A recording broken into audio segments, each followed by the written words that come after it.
greatest leader to play this game. Suns had 6 players in double figures on their way to the win over the Bucks. So, Acho, did the Suns prove they're the better team in Game 1? No, sir. The Suns did not prove that they were the better team in Game 1. They proved that they are the better Game 1 team. You're smart enough to know the difference. Shout out, Heather. I like that. The Suns, we knew, were the better Game 1 team. They 3-0 in Game 1s. Now they're 4-0 in Game 1s. The Bucks were 1-2 in Game 1s. Now they're 1-3 in Game 1s. We knew that the Bucks were not better in Game 1, so it was no surprise. We also knew the Bucks were not going to win Game 1, so I am not surprised. It was a 13-point game yesterday. If y'all watched the game, if you didn't watch the game, final score, 118-105. Difference of 13 points. The difference from the free throw line was 16 points. The Suns proved that they are better at shooting free throws, and that is about all that they proved. Outside of that, it was an even game as I look at it. The Suns shot better from the field. The Bucks shot better from the three-point line. The Bucks rebounded better. The Suns had fewer turnovers. It was essentially a wash. What was the difference?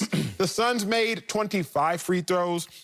The Bucks made 9 free throws, shooting 9 for 16. If I'm looking at the game, I'm looking and simply saying the Bucks shot more free throws, the Bucks made more free throws, and the Suns shot more free throws. The Suns made more free throws, and the Suns are a better free throw shooting team. But the biggest thing, and I'm in my first lap with the full screen.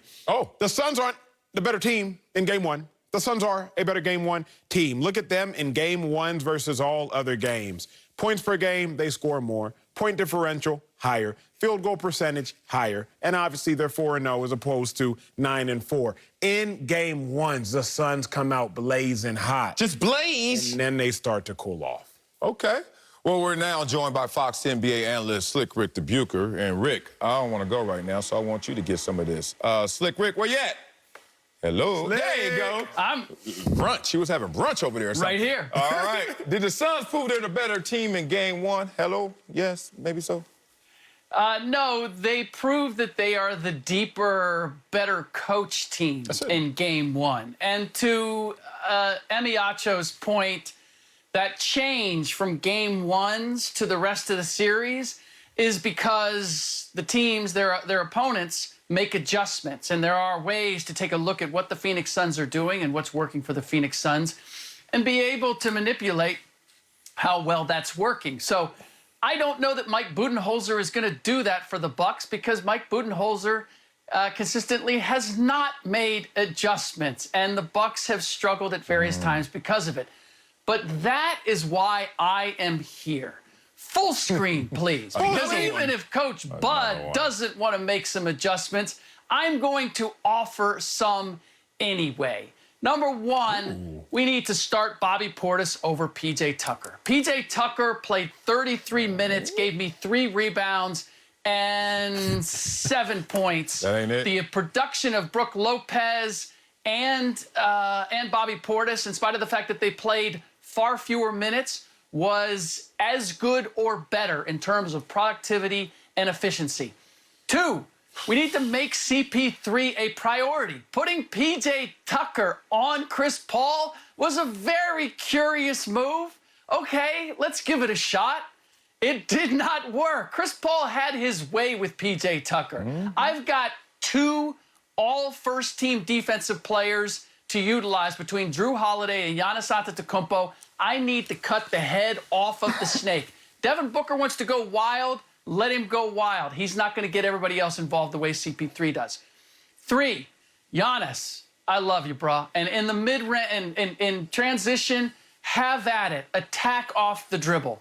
But when we get to half-court sets, you're only touching the ball when you're below the free throw line, and I know you've got 1 dribble to get to the paint where you are the most dynamic. Anytime he goes off the dribble from the top, half the time it's a turnover and it's a 4-point swing going from a potential bucket for the Bucks to an easy bucket going the other way. And then finally, I need more Drew Holiday and less Chris Middleton. Really? Drew Holiday in Game 6 against Atlanta had a 1/3 of the usage rate, had the most shots. That all cratered down in Game 1 to 19% in usage rate and didn't get nearly the same number of shots. Chris Middleton ISOs against these wing defenders, that is not the way to go. So P.J. Tucker and Chris Middleton, You served me well. Appreciate your service. But this is not the time for you. Adjustments need to be made. Man. I can't believe that I got to go against the grain with this one. Golly. Man, this is basic math over here, basic logic, but you guys want to complicate it. Okay, that's fine. Look, the Suns are the better team. Why? One, they won. And Acho wants to tell me, well, they're supposed to win game ones. Acho, you say that they were 3-0 in game ones before this one, right? So makes them 4-0, right? Of those three teams, which one did they play against the Bucks before? None of those three. So throw those out now. We're just calling them 1-0. So they're the deeper team, according to Slick Rick. They're the better team, according to the scoreboard. They win the game, but now we're going to say, no, the other team is better. Wow, I don't see how. Let me tell you why. Dogs bark, cats meow, and babies cry. And if it's going like this, this is how it's going to end up going. The Suns in 5. I'm telling y'all right now, on record, book it. Let's talk about the 6 players in double figures for the Suns. Ooh. And Jay Crowder would have made it number 7, but he went 0 for 8. So we can improve with the Jay Crowder. There goes that point. Those points going up. And Devin Booker had 27, but don't hide behind 27 points, Devin Booker. You better than that.